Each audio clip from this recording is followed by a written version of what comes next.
Saya sudah di warning, jangan ganggu Gibran.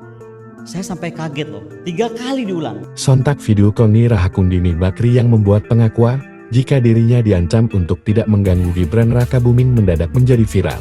Video pengakuannya ini kemudian menjadi viral di laman Kali hingga menuai berbagai reaksi.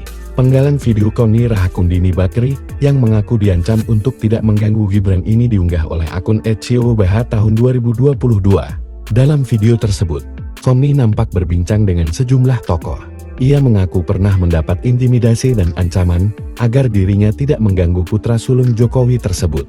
Ketika ditanya mengenai dari mana ancaman ini berasal, Koni Rahakundini Bakri menyebut jika sosok tersebut berasal dari orang terdekat keluarga Jokowi. Menurutnya, sosok yang tidak ia sebut namanya ini menyebut jika Jokowi hanya memiliki 1 jengkal keris, sedangkan putranya justru memiliki 2 jengkal keris.